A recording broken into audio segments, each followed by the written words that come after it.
The Chicago Bears receivers, DJ Moore, Roma Dunze, were on Kay Adams' show. Phenomenal show. Love Kay Adams. Oh, yeah. And she was kind of right, like of the available people out there, who would you want to see on the Chicago Bears? So in the context of the conversation, DJ Moore gives an answer. That answer is essentially, I mean, I think it has to be right. Cooper Kupp. You see what he's able to do in the slot. How he's able to manipulate defenses. Blah blah blah. All this praise for Cooper Kupp, and that has turned into now DJ Moore is outright and openly recruiting Cooper Kupp to come to the Chicago Bears. I feel like recruiting is a strong word, but there does seem to kind of be some interest from DJ Moore to play with Cooper Kupp, which I think gives you one of two things. Number one, I think it says the likelihood that Keenan Allen, by the way, the fact that DJ Moore and Roma Dunze are kind of going on the around the globe tour right now. Yeah. At the hip probably tells you that it's going to be their show more than anything. Although Keenan kind of at home, you know, he's got the family, got the kids, so he's spending time with the family, but yeah. It just feels kind of like Keenan may not be here in the long term. I think this kind of conversation does confirm that. I also think that if you were to go get Cooper Kupp, the one thing I'm not worried about in this situation is the Bears trading for him, because I don't think anybody's going to trade for him. If you trade for him, you get a dead cap. Or his hit against the dead cap, I believe, is $20 million. Like, you're giving up draft capital. You're hurting your cap space heading into next season. I think that Cooper Kupp probably ends up getting cut in LA, because everybody's going to look at it and go, nah, I'm good.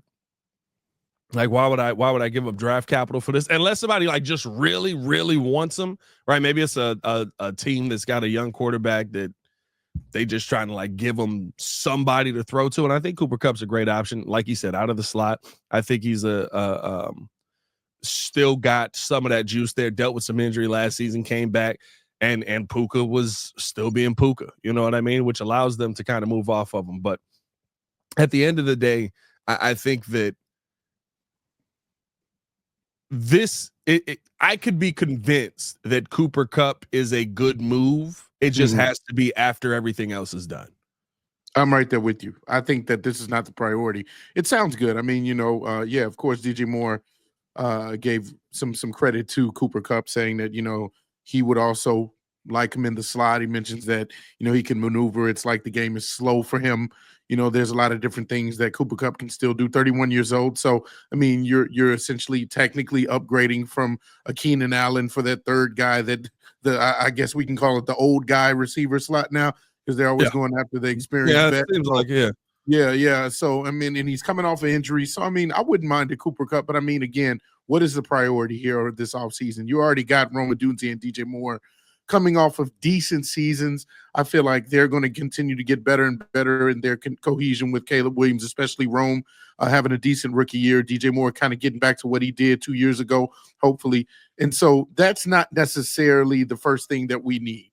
You know, we have the draft that we can get into. We have the draft in the later rounds where we could talk about, you know, wide receivers. I even heard there's rumblings of the Illinois wide receiver. I believe that was impressive to some of the Bear scouts. Pat Bryant. I do love a good Pat Bryant out here, though.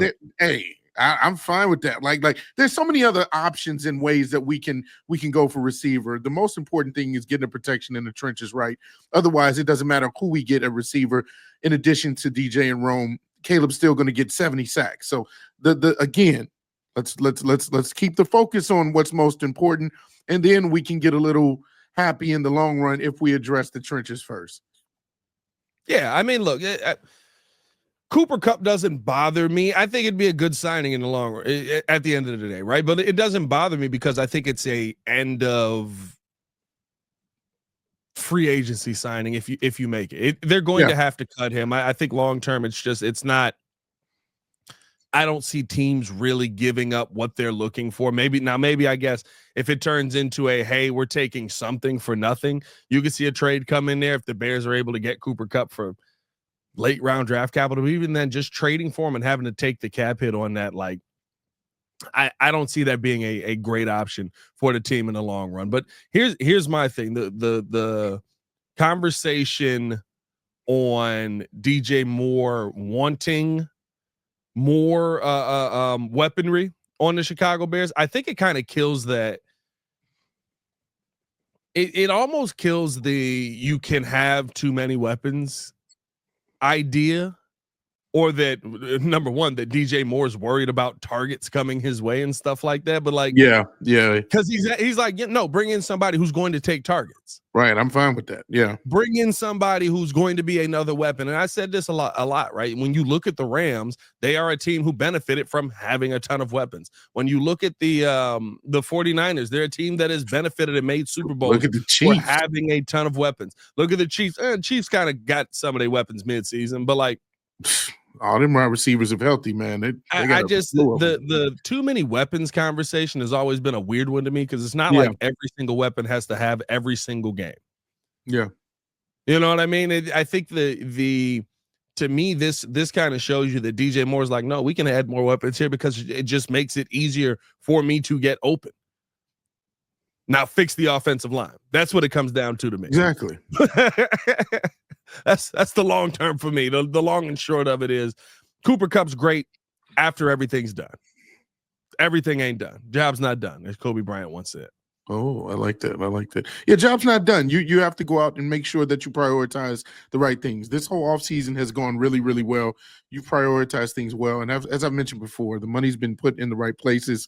And so that's what you want to do. You know, if we go into the free agency period and we hit on all of the you know, the guards or the tackles that we're talking about being linked to, then I'm okay with addressing that on the back end, even after, you know, the draft as well. Now, what I will say is that, you know, if you have someone like a Cooper Kupp in the slot, I feel like the reason why DJ Moore wouldn't have a problem with that is because you're taking pressure off of those other guys. That essentially was the reason why you brought Keenan Allen in here, is because you have that veteran star technical experience that will take the pressure off of your number one receiver and off the rookie receiver who's still learning and trying to understand the speed of the game. And so now you're going into year two with this same unit technically. Yeah, you bring a guy like in here that has the game slowed down him, that is very, you know, methodical when it comes to route tree and the route concepts. Like he is a guy that would be an advantage on this team. I'm be honest, even more, I think, than Keenan Allen. But we would put the brakes on that because you still need time for those receivers to develop their routes, number one.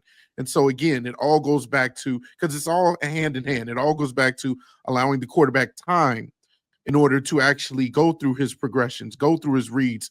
And so that means, again, you got to get the protection right. I saw Joel in here earlier. All he said was OL, OL, OL, OL, OOO. That's exactly what this offseason needs to be paying attention to is offensive line first. Hold on, JC. Hold on. What do we got? Oh, is 0-16 in the chat? What is going on? We got a Spirit of Detroit podcast. And shout out Spirit of Detroit podcast. I'm glad that y'all got a little something going for y'all. How you doing? Talk about Bears fans getting more sad every day. Took our coach. Now y'all want everybody. Welcome to the offseason. We always want everybody, brother. But is 0-16 in the chat? Is that 0-16? Oh man, that's worst record in NFL history I saw in the chat. You had your chances. You had your chances. Oh, is that didn't get the job done when you had the chance to? Oh, just a bit outside. Oh, dang it. Oh, shoot. My bad. Oh, sorry. Didn't see you there. Didn't notice you. Welcome to a Chicago Bears podcast. Welcome to the show. Good Lord. That's y'all still mad? What y'all mad about? What you mad? You mad about Vin? Or you mad about Twine? Y'all know he was here first, right? Y'all know he from here. He from Chicago. That, right? Y'all know that, right? Yeah, good job. It was over a decade ago. Stop the 0-16 talk. It's okay. Does it still stand? It'll be all right. Does it still stand? Right. Yeah. It's okay. It's all right. Sit back, relax the show. Talk about poverty franchise. You are like you're the poster child for poverty. There is no more poverty than Detroit. Oh, I love it. I love it. I love that there's a Detroit beef again. I'm not gonna lie to you. I love that we have that again. I love a standing Detroit beef. It makes it fun. You know, I love us. I got standing beef with Detroit. You know, it's not really a city. It's more of a municipality. Oh, hey. I got standing beef with Detroit. And I love the fact that Detroit has beef with Chicago again. I love it. It's all good. Let's keep this thing moving along, man. Appreciate y'all. But I did want to say this before we got off of this. Last season, Cooper Kupp, 720 yards. Ended up having 710 receiving yards, 10 rushing yards randomly, 720 yards from scrimmage. Had 6 touchdowns last season. Kind of the mean. That's kind of what he's averaged for his career. Of course, he had that one pop season where he had 16 touchdowns and like 1,900 yards, and he was just like, oh god, he's an absolute monster. But the targets were very different. Only played in 12 games last season. Has had injury concerns the last 3 seasons. His last healthy season, though, he was a dog and maybe coming in and being the number 2 or number 3 wide receiver. I think that I wouldn't be mad at that. If it's at the end of everything. It's a cut. It's not a trade, and you're signing him to okay money. But we'll see how much money is left over. It might be, hey, I got these last $2. Yeah, I mean, it might be what Cooper Kupp is getting signed with out here. Hey, man, let's keep this thing moving along. No, hit that like button, subscribe to the page, man. Leave a 5-star review. Y'all know what to do. Appreciate y'all for tuning in and showing love as always.